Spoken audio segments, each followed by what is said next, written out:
Hey everyone, welcome to Learn with Saptashikha। तो ଆଜିକାର video ମାଧ୍ୟମରେ ଆମେ ଚିଲିକାରେ ସାୟନ୍ତନ ଦୃଶ୍ୟ କବିତାର MCQs ଆଲୋଚନା କରିବା। ତ ଆରମ୍ଭ କରିବା। ପ୍ରଥମ ପ୍ରଶ୍ନଟି ହେଉଛି କବି ରାଧାନାଥ ରାୟ ପ୍ରକୃତିକୁ କେଉଁ ରୂପରେ ଦେଖିଛନ୍ତି? ତ କବି ରାଧାନାଥ ରାୟ ପ୍ରକୃତିକୁ ନାୟିକା ରୂପରେ ଦେଖିଛନ୍ତି। ତ ଅପସନ୍ ଡି ହେଇଯିବ ୟାର ଆନ୍ସର। ନେକ୍ସଟ କ୍ୱେଶ୍ଚନ, ଗଲାଣି ତ ଗଲା କଥାରେ ସଙ୍ଗାତ ଉକ୍ତିଟି କବି ସୂର୍ଯ୍ୟଙ୍କ କେଉଁ ରଚନାରୁ ଉଦ୍ଧାର କରାଯାଇଛି? ତ ଏଠି ଅପସନ୍ ବି ହେଇଯିବ ଆନ୍ସର, କିଶୋର ଚନ୍ଦ୍ରାନନ୍ଦ ଚମ୍ପୁ, ଯୋଉଟା କି କବି ସୂର୍ଯ୍ୟ ବଳଦେବ ରଥଙ୍କର ଏକ ପ୍ରସିଦ୍ଧ ଲୋକପ୍ରିୟ ଚମ୍ପୁ କାବ୍ୟ, କିଶୋର ଚନ୍ଦ୍ରାନନ୍ଦ ଚମ୍ପୁ। ତ ଏଇ ଉକ୍ତିଟି ଗଲାଣି ତ ଗଲା କଥାରେ ସଙ୍ଗାତ ତାଙ୍କରି ସେ କିଶୋର ଚନ୍ଦ୍ରାନନ୍ଦ ଚମ୍ପୁରୁ ଉଦ୍ଧାର କରାଯାଇଛି। ତ ନେକ୍ସଟ କ୍ୱେଶ୍ଚନ ଦେଖିବା। ଚିଲିକାରେ ସାୟନ୍ତନ ଦୃଶ୍ୟ କବିତାର ଶେଷରେ କବି କାହାକୁ ସମ୍ବୋଧନ କରିଛନ୍ତି? ସେ ସମ୍ବୋଧନ କରିଛନ୍ତି ଅପସନ ସି, ଚିଲିକାକୁ। ତ ନେକ୍ସଟ କ୍ୱେଶ୍ଚନ ଦେଖିବା। କବିବର ଭାବରେ କିଏ ପରିଚିତ? କବିବର ହେଉଛନ୍ତି କବିବର ରାଧାନାଥ ରାୟ। ତ ଅପସନ ଡି ହେଇଯିବ ରାଇଟ। ନେକ୍ସଟ, ଆଧୁନିକ ଓଡ଼ିଆ କାବ୍ୟଧାରାର ଭିତ୍ତି ସଂସ୍ଥାପକ କବିବର ରାଧାନାଥ ରାୟ କେଉଁ ଜିଲ୍ଲାରେ ଜନ୍ମଗ୍ରହଣ କରିଥିଲେ? ତ ୟାର ଆନ୍ସର ହେଉଛି ସେ ବାଲେଶ୍ୱର ଜିଲ୍ଲାରେ ଜନ୍ମଗ୍ରହଣ କରିଥିଲେ। ନେକ୍ସଟ, ନିମ୍ନୋକ୍ତ ମଧ୍ୟରୁ କେଉଁଟି ରାଧାନାଥ ରାୟଙ୍କ ଲେଖା ନୁହେଁ?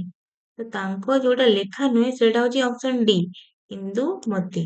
ମହାଯାତ୍ରା, ଉଷା, କେଦାର ଗୌରୀ ଏସବୁ ରାଧାନାଥ ରାୟଙ୍କ ଲେଖା ଅଟେ। ତେଣୁ ଅପସନ ଡି ହେଇଯିବ ରାଇଟ। ନେକ୍ସଟ କ୍ୱେଶ୍ଚନ, ଚିଲିକାରେ ସାୟନ୍ତନ ଦୃଶ୍ୟ କବିତାଟି କେଉଁ କାବ୍ୟର ଅଂଶ ବିଶେଷ? ତ ଏଇ କବିତାଟି ଚିଲିକା ଖଣ୍ଡକାବ୍ୟର ଅଂଶ ବିଶେଷ। ତ option B is right. Next question, କେଉଁ କଥା ଶୂନ୍ୟରେ ଚାଲିଯିବା କଥା କୁହାଯାଇଛି? ତ ଏଠାରେ ମନ କଥା କୁହାଯାଇଛି କି ମନ ଶୂନ୍ୟ ଶୂନ୍ୟ କେଉଁ ସ୍ଥାନକୁ ଚାଲିଯାଏ। ତାପରେ ତ ଅପସନ ସି ହେଇଗଲା ରାଇଟ। ନେକ୍ସଟ କ୍ୱେଶ୍ଚନ, ପାପ ମୂର୍ତ୍ତି କାହାକୁ ଲକ୍ଷ୍ୟ କରି କୁହାଯାଇଛି? ତ ଭବେ ପାପ ମୂର୍ତ୍ତି ପରି ଅଟଇ ସେ ବୋଲି ଯୋଉ ଯାହାକୁ କୁହାଯାଇଛି ସେ ହଉଛି ପାପ ମୂର୍ତ୍ତି ସଦୃଶ ମଶାଲକୁ। ତ ଅପସନ ଡି ହେଇଯିବ ରାଇଟ। ନିମ୍ନୋକ୍ତ ମଧ୍ୟରୁ କେଉଁ ଉକ୍ତିଟି କବି ସୂର୍ଯ୍ୟ ବଳଦେବ ରଥଙ୍କ ଉଦ୍ଦେଶ୍ୟରେ କୁହାଯାଇଛି? ନିମ୍ନୋକ୍ତ ମଧ୍ୟରୁ ବଳଦେବ ରଥଙ୍କ ଉଦ୍ଦେଶ୍ୟରେ କୁହାଯାଇଛି କି ଅପସନ ବି, ମୃତ୍ୟୁଞ୍ଜୟ ତୁମେ ଉତ୍କଳ ଭୁବନେ। ନେକ୍ସଟ କ୍ୱେଶ୍ଚନ ଦେଖିବା। ଚିଲିକାରେ ସାୟନ୍ତନ ଦୃଶ୍ୟ ଚିଲିକାରେ ସାୟନ୍ତନ ଦୃଶ୍ୟ କବିତାରେ ନିମ୍ନୋକ୍ତ ମଧ୍ୟରୁ କେଉଁଟିକୁ କବି ବ୍ୟବହାର କରି ନାହାନ୍ତି? ଜ୍ୟୋତ୍ସ୍ନାମୟ, ଅପସନ ସି ହେଇଯିବ ରାଇଟ। ଜ୍ୟୋତ୍ସ୍ନାମୟ ଶବ୍ଦକୁ ସେ ବ୍ୟବହାର କରି ନାହାନ୍ତି, ବାକି ତିନୋଟିକୁ ସେ ବ୍ୟବହାର କରିଛନ୍ତି। ନେକ୍ସଟ କ୍ୱେଶ୍ଚନ ଦେଖ, ତରି ଗର୍ଭକୁ ଡେଇଁ କିଏ ପ୍ରାଣ ହରାଉଥିଲେ? ତ ତରି ଗର୍ଭକୁ ଡେଇଁକି ମୀନମାନେ ପ୍ରାଣ ହରାଉଥିଲେ। ତ ଅପସନ ଡି ହେଇଯିବ ରାଇଟ ଆନ୍ସର। ଆଶାର ଉତ୍ଥାନ ପତନକୁ କବି କାହା ସହିତ ତୁଳନା କରିଛନ୍ତି? ତ ଆଶାର ଉତ୍ଥାନ ପତନ, ଯୋଉ ଆଶା ଉଙ୍କି ମାରେ ଏବଂ ପୁଣି ନିରାଶା ମନରେ ଛାଇଯାଏ, ଏଇ ଆଶାର ଉତ୍ଥାନ ପତନକୁ କବି ତୁଳନା କରିଛନ୍ତି ଅପସନ ବି, ମଶାଲର ଶିଖା ସହିତ, ଯିଏକି ଦୂରରୁ ଦେଖିଲା ବେଳକୁ କବିଙ୍କୁ ଥରେ ସେ ଦେଖାଯାଉଥାଏ, ଥରେ ସେ ଅନ୍ତର୍ଧ୍ୟାନ ହେଇଯାଉଥାଏ। ତ ଅପସନ ବି ହେଇଗଲା ରାଇଟ। ତ ନେକ୍ସଟ କ୍ୱେଶ୍ଚନ ହଉଛି, ଜଳ ସ୍ଥଳ ନଭରେ କଣ ପଡି ପାରଦ ଧୌତ ଭଳି ଦେଖାଯାଉଥିବା କବି କହିଛନ୍ତି? ତ ଜଳ ସ୍ଥଳ ନଭ ଅର୍ଥାତ୍ ଆକାଶରେ ଚନ୍ଦ୍ର କିରଣ, ଅପସନ ଡି ହେଇଯିବ ରାଇଟ। ଚନ୍ଦ୍ର କିରଣ ପଡିକି ପାରଦ ପରି ସ୍ୱଚ୍ଛ ଧବଳ ଦେଖାଯାଉଥିବାର କବି କହିଛନ୍ତି। ଚନ୍ଦ୍ର କିରଣରେ ସୃଷ୍ଟି କିପରି ଦିଶୁଛି? ଚନ୍ଦ୍ର କିରଣରେ ସୃଷ୍ଟି ଦିଶୁଛି ସତେ ଯେମିତି ପାରଦ ଧୌତ, ପାରଦ ପରି ଧୌତ ବା ଧବଳ ବା ସ୍ୱଚ୍ଛ। ଅପସନ ବି ହେଇଗଲା ରାଇଟ।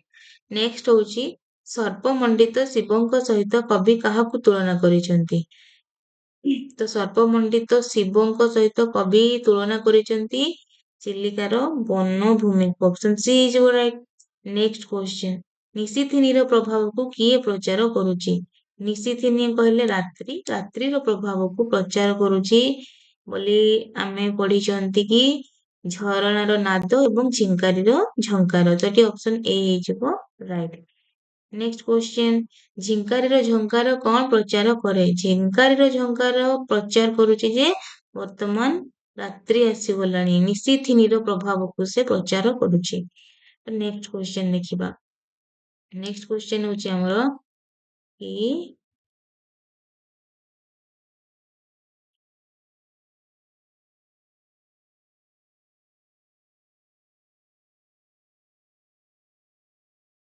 କେଉଁ ପାହାଡର ଶିଖର ଦେଶରେ ସନ୍ଧ୍ୟା ତାରା ଦେଖି ମତ୍ସ୍ୟଜୀବୀ ମାନେ ଉଲ୍ଲସିତ ହୋଇ ଫେରୁଛନ୍ତି?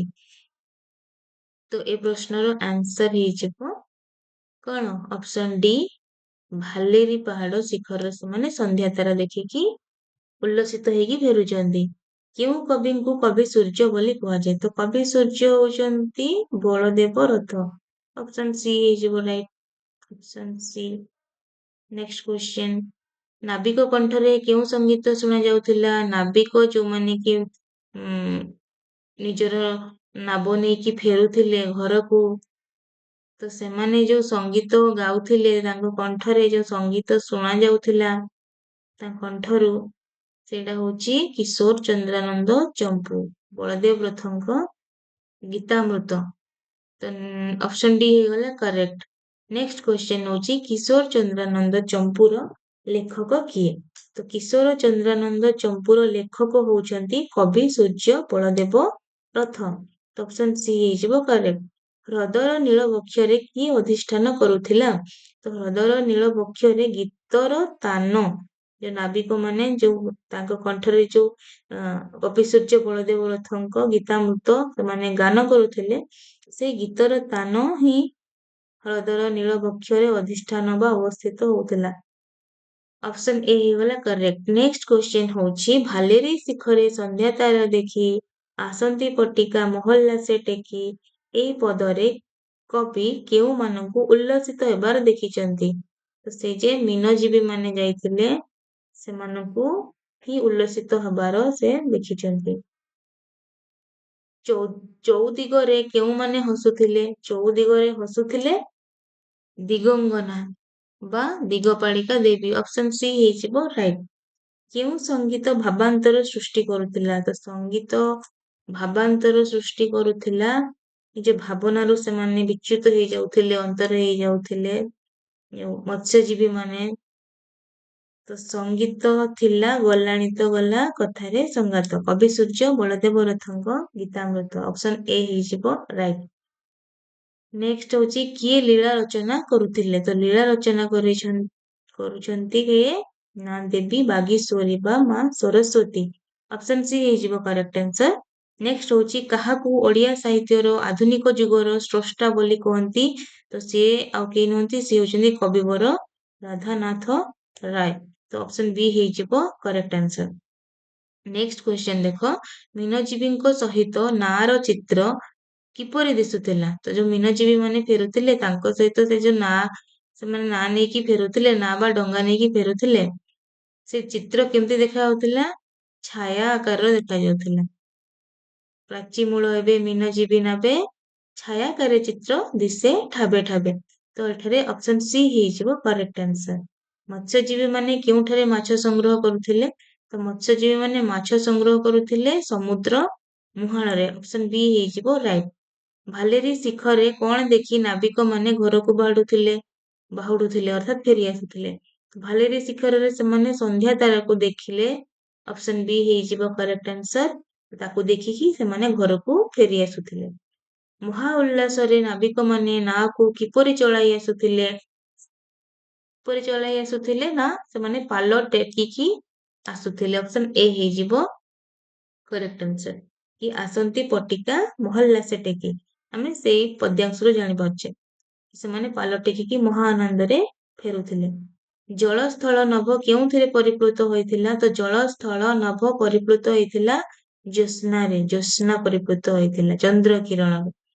ଜଳ ସ୍ଥଳ ଆକାଶ ଚାରିଆଡେ ଚନ୍ଦ୍ର କିରଣ ବିଚ୍ଛୁରିତ ହେଇକି ପଡୁଥିଲା ସନ୍ଧ୍ୟା ସମୟରେ। ନେକ୍ସଟ କ୍ୱେଶ୍ଚନ, କାହାର ଆଗମନରେ ଲୋକ କୋଳାହଳ କ୍ରମେ ନିଶ୍ଚଳ ହଉଥିଲା? ତ ୟାର ଆନ୍ସର ହେଇଯିବ आगमन होउथिला काହାର रात्रिर संध्या समय पर रात्रि आसे तो रात्रि आगमन बा निशा आगमन रे लोकंको कोलाहल क्रमे क्रमे कौन ହେଇଗଲା ନିଶ୍ଚଳ ହେଇ ଯାଉଥିଲା। नेक्स्ट क्वेश्चन देखिबा दुखी मनरे आशार स्थिति को कवि काहा सह तुलना करिसंती तो दुखी मनरे आशार स्थिति केमिति उत्थान पतन होउथाए ठीक जेमिति से देखुचंती कवि कि बोइतरे जळुथिबा मशाल रो शिखा मध्ये कोन होउची से उठुची आ पडुची घन घन तो बोइतरे जळुथिबा मशाल रो शिखा सहित दुखी मनरे आशार स्थिति को कवि तुलना करिसंती। नेक्स्ट क्वेश्चन देखो बोईत गुड़िक काहा उपरे दोहली दोहली आसुथिला तो बोईत गुड़िक तरंगरे दोहली दोहली आसुथिला ऑप्शन बी ହେଇଯିବ राइट। पतपाଳ मशाल जालिबार कारण कौन थिला पतपाଳ मशाल जालिबार कारण थिला कि से मीन माननकु आकर्षित करियाकु चाहुथिला तो मीन आकर्षण आशारे ହେଇଯିବ करेक्ट आंसर। नेक्स्ट होची पतपाଳ तरणीरे कौन जालिथिले तो पतपाଳ तोरणीरे जालिथिले कौन ना मशाल मशाल जालिथिले मीन माननकु बा माछ माननकु आकर्षण करिबा पाई। रात्रि आगमन हेतु चिलिकारे केउ माननक गहळ चहळर लेस मात्र नाही बोली कवि कहिसंती टिकिए हेले चिन्ह वर्ण आउ नाही केउ माननक गहळ चहळर चिन्ह वर्ण नाही ना ऑप्शन बी लोक माननकर ହେଇଯିବ करेक्ट आंसर। नेक्स्ट क्वेश्चन काहार उपद्रव सही न पारी शांति चिलिकारे विराजित होईची तो शांति देवी चिलिकारे वर्तमान विराजित हेलेनी बोली कवि कहउचंती तो से कळीर उपद्रव सही न पारिकी सते जेमिति चिलिकारे विराजित होईचंती बोली कवि कहिचंती तो ऑप्शन सी ହେଇଯିବ राइट। गलाणी तो गला कथारे संगातर अर्थ कौन तो यार अर्थ होची जहा घटिबार थिला घटी गलाणी ऑप्शन ए ହେଇଯିବ राइट। नेक्स्ट देखो धन्य रथे तुम जन्म शुभक्षणे एठारे काहार जन्म कथा कुहा जायछि धन्य रथे कहिले कवि बलदेव रथंक शुभ जन्म कथा कहिसंती तो ऑप्शन डी ହେଇଯିବ राइट आंसर। नेक्स्ट क्वेश्चन तुम तुम माटी देह ग्रासीछि श्मशान एठारे काहार माटी देह श्मशान ग्रासीछि बोली कुहा जायछि तो तुम माटी देह कहले माटी देह ग्रासीछि श्मशान काहार माटी देह श्मशान ग्रासीछि ना बलदेव रथंकर बलदेव रथंकर माटी देह जोटा से श्मशान बा मशाणी रे मिसी जाइछि बोली कुहा जाइछि मात्र जस देहे तुम्भे आयुष्मान किंतु तांको यशस्वी शरीर जस रूपक जो शरीर जस रूपक देह सी आयुष्मान होई रहिछि बोली कुहा जाइछि तो ऑप्शन बी ହେଇଯିବ राइट।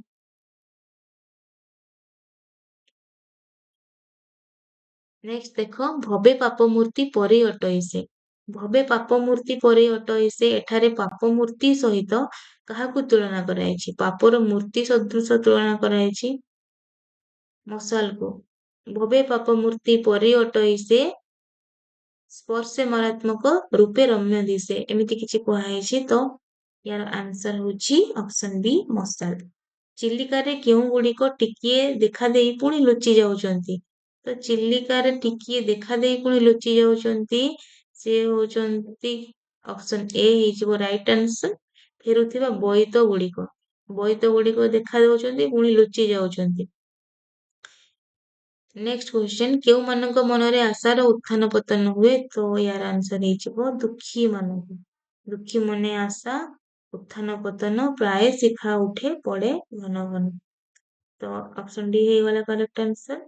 उक्त कवितारे कवि केउ समयर दृश्य वर्णना करिसंती तो चिलिकारे सायंतन दृश्य जो कविताटी तो सायंतन माने ही होची कोन संध्या तेणु ए जो कविताटी रे से संध्या समयर दृश्य को वर्णना करिसंती तो ऑप्शन बी ହେଇଯିବ राइट।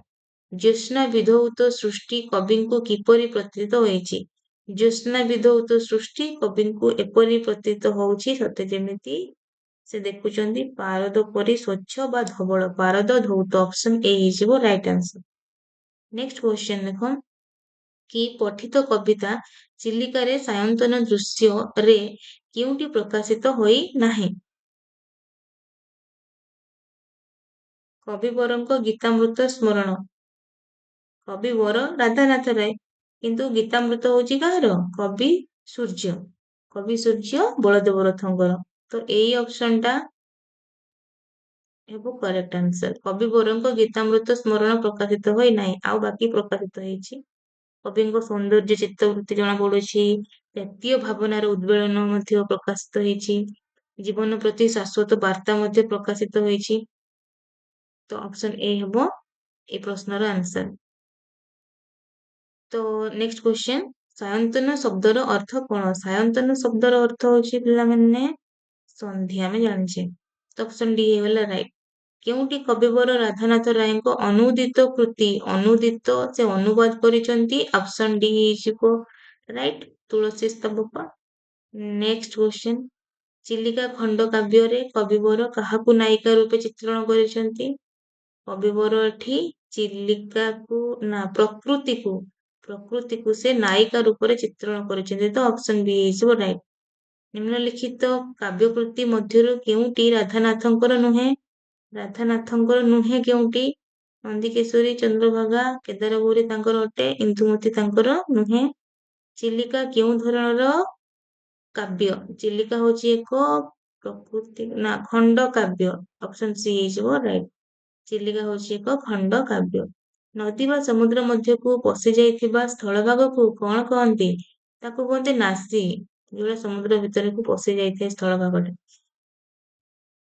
ତ ଅପସନ ସି ହେଇଯିବ କରେକ୍ଟ ଆନ୍ସର। ନେକ୍ସଟ କ୍ୱେଶ୍ଚନ, ଦୁକୁଳ କହିଲେ ଆମେ କଣ ବୁଝୁ? ତ ଦୁକୁଳ କହିଲେ ଆମେ ବୁଝୁ କି ପାଟ ଲୁଗା।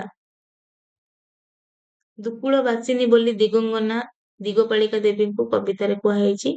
ଦୁକୁଳ କହିଲେ ଆମେ ଜାଣିଛେ ପାଟ ବସ୍ତ୍ର ବା ପାଟ ଲୁଗା। ତ ଅପସନ ଡି ହେଇଯିବ କରେକ୍ଟ।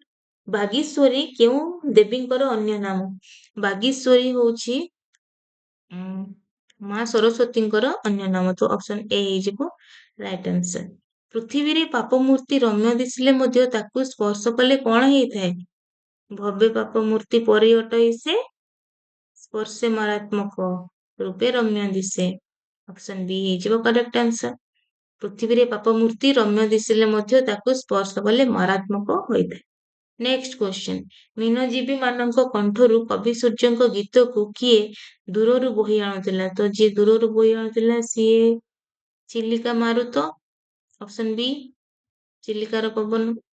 ନେକ୍ସଟ କ୍ୱେଶ୍ଚନ, ମୀନଜୀବୀ ମାନଙ୍କ ନାଭ ଗୁଡିକ ଛାଇ ପରି ଚିଲିକାର କେଉଁ ଦିଗରୁ ଦେଖାଯାଉଛି? ପ୍ରାଚୀମୂଳ ଏବେ ମୀନଜୀବୀ ନାବେ, ଛାୟାକାରେ ଚିତ୍ର ଦିଶେ ଠାବେ ଠାବେ। ତ ଅପସନ ଏ ହେଇଯିବ ରାଇଟ, ପୂର୍ବ ଦିଗରୁ ଛାଇ ପରି ମୀନଜୀବୀ ମାନଙ୍କ ନାଭ ଗୁଡିକ ଛାଇ ପରି ଦେଖାଯାଉଛି। କୋଉ ଦିଗରୁ? ନା ପୂର୍ବ ଦିଗରୁ। ନେକ୍ସଟ କ୍ୱେଶ୍ଚନ, ଚନ୍ଦ୍ରଚୂଡ କାହାକୁ କୁହନ୍ତି? ଚନ୍ଦ୍ରଚୂଡ, ଚନ୍ଦ୍ର ଯାହାଙ୍କ ଚୂଡାରେ ବାସ କରନ୍ତି, ଯାହାଙ୍କ ଚୂଡରେ ବାସ କରନ୍ତି, ତ ସେ ହଉଛନ୍ତି ଶିବ। ଭଗବାନ ଶିବଙ୍କୁ ଚନ୍ଦ୍ରଚୂଡ ବୋଲି କୁହନ୍ତି। ନେକ୍ସଟ କ୍ୱେଶ୍ଚନ, ବୋଇତରେ ନାବିକ ମାନେ ଜଳାଉଥିବା ମଶାଲର ଶିଖାକୁ କବି କାହା ସହିତ ତୁଳନା କରିଛନ୍ତି? ଦୁଃଖୀ ମନର ଆଶା ସହିତ ସେ ତୁଳନା କରିଛନ୍ତି। ତ ଅପସନ ସି ହେଇଯିବ ରାଇଟ। ପତପାଳ କହିଲେ କଣ ବୁଝ? ପତପାଳ କହିଲେ ଆମେ ବୁଝୁ କି ପତପାଳ କହିଲେ ନାବିକ। ଗଲାଣି ତ ଗଲା କଥାରେ ସଙ୍ଗାତ, ଏହା କେଉଁ ଆଦ୍ୟ ବର୍ଣ୍ଣ ନିୟମରେ ରଚିତ ଚୌପଦୀ ଅଟେ? ତ ଗଲାଣି ତ ଗଲା କଥାରେ ସଙ୍ଗାତ, ଏହା ଆଦ୍ୟ ବର୍ଣ୍ଣ ଗ ଆଦ୍ୟ ବର୍ଣ୍ଣ ନିୟମରେ ରଚିତ ଚୌପଦୀ ଅଟେ। Option D is correct. ଚିଲିକାରେ ସାୟନ୍ତନ ଦୃଶ୍ୟ କବିତାଟି କେଉଁ ଛନ୍ଦରେ ଲିଖିତ? କେଉଁ ଛନ୍ଦରେ ଲିଖିତ? ଏଟା ନଟବଣୀ ଛନ୍ଦରେ ଲିଖିତ। ନେକ୍ସଟ, ସ୍ୱଭାବନ ଶବ୍ଦଟି କେଉଁ ଅର୍ଥରେ ବ୍ୟବହୃତ ହୋଇଛି? ସ୍ୱଭାବନ ଶବ୍ଦଟି ବ୍ୟବହୃତ ହୋଇଛି ସୁନ୍ଦର ଅର୍ଥରେ। ଅପସନ ଏ ହେଇଯିବ ରାଇଟ। କଳି ଉପଦ୍ରବେ ତେଜି ଲୋକାଳୟ, ଶାନ୍ତି କି ସ୍ଥଳେ ଭଜିଲେ ଆଶ୍ରୟ। କବି ଏଠାରେ ଚିଲିକାର କେଉଁ ପରିବେଶକୁ ଲକ୍ଷ୍ୟ କରି କହିଛନ୍ତି କି ଚିଲିକାର ନିରୋଳା ପରିବେଶକୁ ଦେଖି କବି କହୁଛନ୍ତି କଳି ଉପଦ୍ରବେ ତେଜି ଲୋକାଳୟ, ଶାନ୍ତି କି ସ୍ଥଳେ ଭଜିଲେ ଆଶ୍ରୟ। ତ ୟାର ଆନ୍ସର ହେଇଯିବ ସି। ନେକ୍ସଟ ହଉଛି, ଚିଲିକାର ବିଜନ ସ୍ଥଳୀରେ କିଏ ଆଶ୍ରୟ ନେଇଥିଲେ ବୋଲି କବି କଳ୍ପନା କରିଛନ୍ତି? ତ ଚିଲିକାର ବିଜନ ସ୍ଥଳୀରେ ଆଶ୍ରୟ ନେଇଥିଲେ କିଏ? ଶାନ୍ତି ଦେବୀ ବୋଲି ସେ କଳ୍ପନା କରୁଛନ୍ତି। ଅପସନ ଡି ହେଇଗଲା ରାଇଟ। गिरी वन देश केउं रूप धारण करिथिला? गिरी वन देश रूप धारण करिथिला प्रशांत रूप धारण करिथिला। ऑप्शन बी हे गला राइट। चंद्रर किरण केउंठी प्रतिफलित हेउ नथिला? केउंठी हेउ नथिला? तरु पत्ରରେ होउथिला, मसृण पत्थରରେ होउथिला, ବନସ୍ଥଳୀରେ होउथिला, ନୌକାରେ ହେଉ ନଥିଲା। ନୌକା ତ ଛାଇ ପରି ଦେଖା ଯାଉଥିଲା ଦୂରରୁ। ଅପସନ ଡି ହେଇଯିବ ରାଇଟ୍। କ୍ଷୀରୋଦ ସଦର ଏଠାରେ ଏହି ପଂକ୍ତିର ଅର୍ଥ କଣ? କ୍ଷୀରୋଦ ସଦର, କ୍ଷୀରୋଦ କହିଲେ କ୍ଷୀର ସମୁଦ୍ର, କ୍ଷୀରୋଦ ସଦର କହିଲେ ଆମେ ବୁଝିବା କି କ୍ଷୀର ସମୁଦ୍ର ସଦୃଶ। ତ ଅପସନ ସି ହେଇଯିବ ଏଠି କରେକ୍ଟ ଆନ୍ସର। ଦୀପ ପର୍ବତର ପ୍ରତିବିମ୍ବ ସମୂହ କେଉଁଠି ପ୍ରତିବିମ୍ବିତ ହଉଥିଲା? ପ୍ରତିବିମ୍ବିତ ହଉଥିଲା ପିଲାମାନେ ଅପସନ ବି ହ୍ରଦର ଅନ୍ତଃସ୍ଥଳରେ। ତ ଅପସନ ବି ହେଇଯିବ କରେକ୍ଟ ଆନ୍ସର। ଦିଗଙ୍ଗନାଙ୍କ ଦୁକୁଳ ସହିତ କାହାକୁ ତୁଳନା କରାଯାଇଛି? ଦିଗଙ୍ଗନା ଯୋଉ ଦୁକୁଳ ବା ପାଟ ଲୁଗା ପିନ୍ଧିଥିଲେ ସେଇଟା ଜ୍ୟୋତ୍ସ୍ନା ରୂପକ ବା ଜ୍ୟୋତ୍ସ୍ନା ପରି, ଜ୍ୟୋତ୍ସ୍ନା ସହିତ ତୁଳନା କରାଯାଇଛି। ଦିଗଙ୍ଗନାଙ୍କ ଉଦ୍ଦେଶ୍ୟରେ କେଉଁ ଶବ୍ଦ ବ୍ୟବହାର କରାଯାଇଛି? ଦିଗଙ୍ଗନାଙ୍କ ଉଦ୍ଦେଶ୍ୟରେ ଦୁକୁଳ ବାସିନୀ, ମଧୁର ହାସିନୀ ଏଇ ଶବ୍ଦ ବ୍ୟବହାର କରାଯାଇଛି। ତ ଏଠି ଅପସନ ଡି ହେଇଯିବ କରେକ୍ଟ ଆନ୍ସର। ନେକ୍ସଟ କ୍ୱେଶ୍ଚନ, ଧନ୍ୟ ରଥେ ଏଠାରେ ରଥେ ବୋଲି କାହାକୁ ସମ୍ବୋଧନ କରାଯାଇଛି? କବି ସୂର୍ଯ୍ୟ ବଳଦେବ ରଥଙ୍କୁ ରଥେ ବୋଲି ସମ୍ବୋଧନ କରାଯାଇଛି। ତ ଅପସନ ଏ ହେଇଯିବ ବଳଦେବ ରଥ କରେକ୍ଟ ଆନ୍ସର। ମଶାଲ ଦେଖି ମୀନମାନେ କେଉଁଠାକୁ ଡେଇଁବେ ବୋଲି କୁହାଯାଇଛି? ମଶାଲ ଦେଖିକି ମୀନମାନେ ତରି ଗର୍ଭକୁ ଡେଇଁବେ ବୋଲି କୁହାଯାଇଛି। ଅପସନ ବି ହେଇଯିବ ରାଇଟ୍। ନେକ୍ସଟ କ୍ୱେଶ୍ଚନ, ମୀନମାନେ କେଉଁଠାକୁ ଡେଇଁ ପ୍ରାଣ ହରାଉଥିଲେ? ମୀନମାନେ ତରି ଗର୍ଭକୁ ଡେଇଁ ପ୍ରାଣ ହରାଉଥିଲେ। ତ ଅପସନ ଏ ହେଇଯିବ ରାଇଟ୍ ଆନ୍ସର। ନେକ୍ସଟ କ୍ୱେଶ୍ଚନ, ଚିଲିକାରେ ସାୟନ୍ତନ ଦୃଶ୍ୟ କବିତାରେ ସନ୍ଧ୍ୟାକାଳୀନ ଚିଲିକାର ମନୋରମ ଦୃଶ୍ୟ ସହିତ ଅନ୍ୟ କେଉଁ ବିଷୟଟି ବେଶ ପ୍ରଭାବଶାଳୀ ହୋଇପାରିଛି? ତ ବିଶେଷ ପ୍ରଭାବଶାଳୀ ହୋଇପାରିଥିବା ବିଷୟଟି ହଉଛି ଅପସନ ସି ଜୀବନ ପ୍ରତି ଶାଶ୍ୱତ ବାର୍ତ୍ତା। ନେକ୍ସଟ କ୍ୱେଶ୍ଚନ ହଉଛି ଯଶୋ ଦେହେ ଶବ୍ଦଟିର ଅର୍ଥ କଣ? ଯଶୋ ଦେହେ ଶବ୍ଦଟିର ଅର୍ଥ ହଉଛି ଯଶସ୍ୱୀ ଶରୀରରେ, ଯଶସ୍ୱୀ ଶରୀରରେ। ଅପସନ ସି ହେଇଯିବ ରାଇଟ୍। ଶ୍ମଶାନ କାହାକୁ ଗ୍ରାସ କରେ ବୋଲି କବି କହିଛନ୍ତି? ଶ୍ମଶାନ କାହାକୁ ଗ୍ରାସ କରେ? ଶ୍ମଶାନ ଆମ ମାଟି ଦେହକୁ ଗ୍ରାସ କରେ ବୋଲି କବି କହିଛନ୍ତି। ମାଟି ଦେହ ମଶାଣିରେ ମିଶିଯାଏ। ନେକ୍ସଟ କ୍ୱେଶ୍ଚନ, କେଉଁ ଦେହର ବିନାଶ ନାହିଁ ବୋଲି କବି କହିଛନ୍ତି? ସେଟା ହଉଛି ଯଶୋ ଦେହର। ଅପସନ ବି ହେବ ରାଇଟ୍। ଯଶୋ ଦେହର ବିନାଶ ନାହିଁ। ନେକ୍ସଟ କ୍ୱେଶ୍ଚନ, ତରି ଗର୍ଭରେ ମୀନମାନେ ଡେଇଁ ପ୍ରାଣ ଦେବେ ବୋଲି କବି କାହିଁକି କହିଛନ୍ତି? ସେମାନେ ନିଜର ପ୍ରାଣ ଦେଇଦେବେ ବୋଲି କାହିଁ କହିଛନ୍ତି? କାରଣ ସେମାନେ ମଶାଲକୁ ଦେଖିକି ଆକର୍ଷିତ ହେବେ, ତରଣୀରେ ଜଳୁଥିବା ମଶାଲର ଶିଖା ପ୍ରତି ଆକୃଷ୍ଟ ହୋଇ। ଅପସନ ଏ ହେଇଯିବ କରେକ୍ଟ ଆନ୍ସର। ତରଣୀ ପ୍ରତି ଆକୃଷ୍ଟ ହୋଇ ନୁହଁ, ତରଣୀରେ ଯୋଉ ମଶାଲଟି ଜଳୁଥିବ ସେ ମଶାଲର ଶିଖା ପ୍ରତି ଆକୃଷ୍ଟ ହୋଇକି ସେମାନେ ନିଜର ପ୍ରାଣ ଦେବେ ବୋଲି କବି କହିଛନ୍ତି। ପ୍ରାଚୀ ମୂଳରେ କାହାର ଛାୟାଚିତ୍ର ଦେଖାଯାଉଥିଲା? ପ୍ରାଚୀ ମୂଳରେ ମୀନଜୀବୀ ମାନଙ୍କ ନାବର ଛାୟାଚିତ୍ର ଦେଖାଯାଉଥିଲା। ଅପସନ ବି ହେଇଯିବ ରାଇଟ୍। ଆସନ୍ତି ପଟିକା ମହଲ୍ଲା ସେ ଟେକି ଏଠାରେ କେଉଁମାନଙ୍କୁ ଉଲ୍ଲସିତ ହେବାର କବି ଦେଖିଛନ୍ତି? ତ ଉଲ୍ଲସିତ ହେଇକି କୋଉମାନେ ଫେରୁଛନ୍ତି? ଧୀବର ମାନେ ଫେରୁଛନ୍ତି। ଆସନ୍ତି ପଟିକା ମହଲ୍ଲା ସେ ଟେକି, ଧୀବର ବା ମତ୍ସ୍ୟଜୀବୀ ମାନେ। କେଉଁ ପାହାଡ ଶିଖରରେ ସନ୍ଧ୍ୟା ତାରା ଦେଖି କୈବର୍ତ୍ତ ମାନେ କୂଳକୁ ଫେରି ଆସନ୍ତି? ତ ସେମାନେ ଭାଲେରୀ ଶିଖରରେ ସନ୍ଧ୍ୟା ତାରା ଦେଖିକି ଫେରି ଆସନ୍ତି। କବି ସୂର୍ଯ୍ୟ ନାମରେ କିଏ ବିଖ୍ୟାତ? ବଳଦେବ ରଥ। ତ ଇଏ ଥିଲା ଆଜିର ଶେଷ ପ୍ରଶ୍ନ, କବି ସୂର୍ଯ୍ୟ ନାମରେ କିଏ ବିଖ୍ୟାତ? ତ ଆଜିକାର ଭିଡିଓଟି ଆଶା କରୁଛି ତମମାନଙ୍କୁ ବହୁତ ଭଲ ଲାଗିଥିବ। ଆଉ ନେକ୍ସଟ ଭିଡିଓରେ ଅନ୍ୟ ଏକ ବିଷୟର ପ୍ରଶ୍ନ ଉତ୍ତର ନେଇକି ମୁଁ ଆସିବି। ତ ସେତେ ପର୍ଯ୍ୟନ୍ତ ରହିଲି, ଧନ୍ୟବାଦ।